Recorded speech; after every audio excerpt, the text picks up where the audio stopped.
بسم اللہ الرحمن الرحیم۔ ہم نے مجرد ثانی کا 3 آبجیکٹیو، اس نے لیٹرز لکھے اور وہ جو مجرد ثانی نے کام کیا اور اسے کیسے اچیو کیا، اس کے بعد انٹروڈکشن بھی ہو گیا۔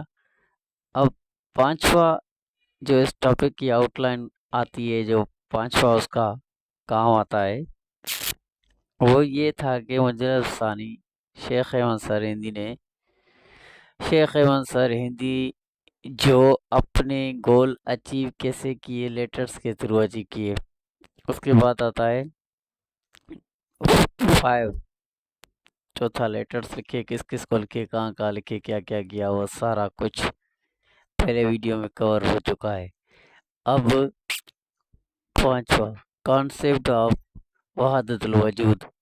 یہ وحدت الوجود کیا تھا، یہ کانسیپٹ کیا تھا، آج کا ٹاپک یہ ہے، اور یہ مجرد ثانی سے ریلیٹڈ ہے، اس کا ہی آؤٹ لائن ہے، اس ٹاپک کی آؤٹ لائن ہے۔ اس وقت صوفی نے وحدت الوجود کا کانسیپٹ صوفیوں نے بنایا ہوا تھا۔ اس وقت کے جو صوفی تھے، انہوں نے لوگوں کو مس گائیڈ کر رہے تھے۔ کیا کیا؟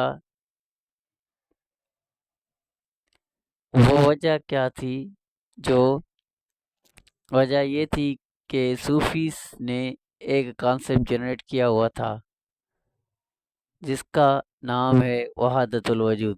اب وحدت الوجود میں مین پوائنٹ اور امپورٹنٹ پوائنٹ کیا تھا؟ وہ یہ تھا کہ وہ لوگ کہتے تھے کہ خدا میں اور اس کی مخلوق میں کوئی فرق نہیں ہے۔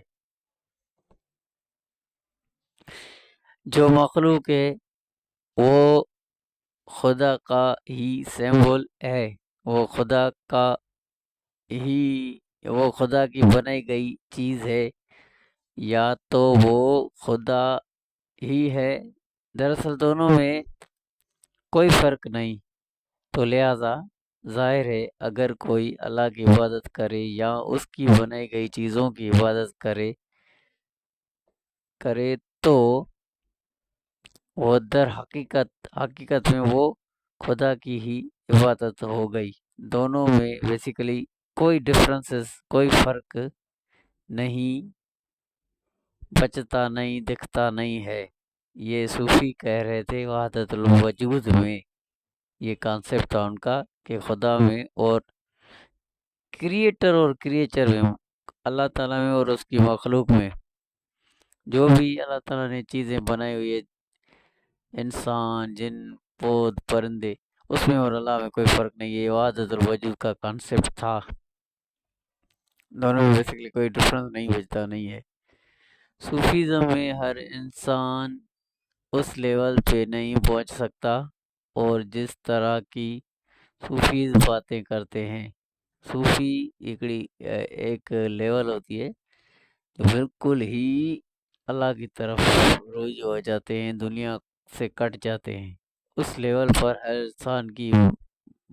انسان کو پہنچنے کی بس کی بات نہیں ہوتی، اور جس طرح کی صوفی باتیں کرتے ہیں، اسی معنوں میں لیا جائے تو جیسے بیان کی جا رہی ہے، تو ڈیفینیٹلی لوگ مس گائیڈ ہوں گے، اور ایسے ہی ہوا۔ اس وقت لوگوں نے اس کانسیپٹ کو کچھ اس طرح لیا، پتھروں کی، لوگوں کی، سورج کی، چاند کی، پیڑوں کی پوجا کرنے لگے، پوجا کرنا شروع کر دی تھی۔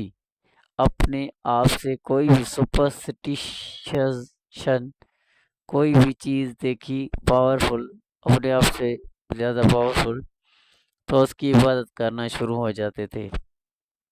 دیکھیے، اس کی عبادت کرنا شروع کر دیتے تھے، جیسے لوگوں کو سجدہ کرنا، اکبر کو بھی سجدہ کرتے تھے دین الہی میں، انہوں نے دین ایک بنایا تھا، اسٹیبلش کیا ہوا تھا۔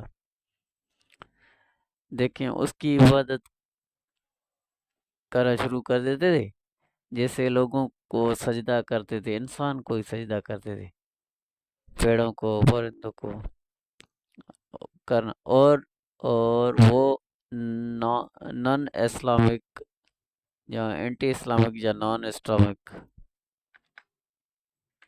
نان اسلامک پریکٹسز جو بالکل شرک میں آتی ہیں، اسلام میں ان کو اپنایا ہوا تھا، قرآن اور سنت کو چھوڑ کر ان کو اپنایا ہوا تھا، جو کہ نان اسلامک پریکٹسز ہیں، جو ہندو کرتے ہیں، جو غیر مسلمان کرتے ہیں، ان لوگوں کو فالو کرنا شروع کر دیا تھا۔ وحدت الوجود کو فالو کرتے ہوئے، وحدت الوجود میں یہ سب کرتے تھے، اسلام اور سنت کو فالو نہیں کرتے تھے۔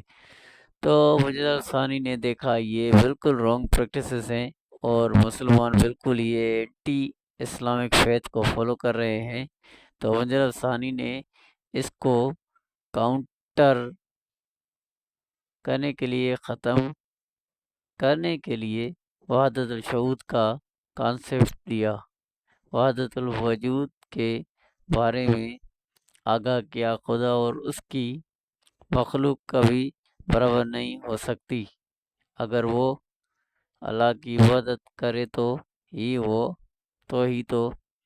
اپنے رب کی پوجا کر سکتے ہیں۔ لوگوں کی پوجا کرنا صرف اور صرف شرک ہے اور اس کا کوئی مطلب نہیں بنتا، تو لہٰذا انہوں نے وحدت الشہود کا کانسیپٹ جنریٹ کیا تھا، اور ان کو صوفیز کو یہ ریئلائز کروانا شروع کیا کہ آپ اینٹی اسلامک پریکٹس کو فالو کر رہے ہیں۔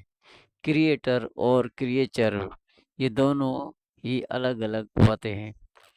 اب اس میں یہ ہے، صوفی کہتے تھے اللہ تعالیٰ اور اس کی بنائی ہوئی چیزیں، جو بھی دنیا میں بنائی ہوئی چیزیں ہیں، انسان، جن، پودے، پرندے، جو بھی جاندار چیزیں جو تو اللہ تعالیٰ نے بنائی ہوئی ہے، وہ اللہ، اس میں خدا ہی ہے، اس کی عبادت کرو، وہی اللہ ہے۔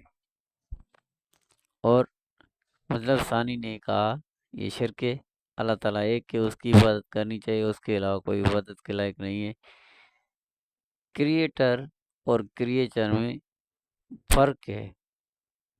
صوفی کہتے تھے کریٹر اور کریچر میں کوئی فرق نہیں ہے، مجلب ثانی کہتا تھا کریٹر اور کریچر دو الگ الگ اینٹیٹیز ہیں، دو الگ الگ چیزیں ہیں۔ یہ تھا آج کا ٹاپک، وحدت الوجود اور وحدت الشہود۔ وحدت الوجود صوفیوں نے کانسیپٹ کریٹ کیا ہوا تھا، وحدت الشہود مجلب ثانی نے اس کے اگینسٹ میں پیش کیا۔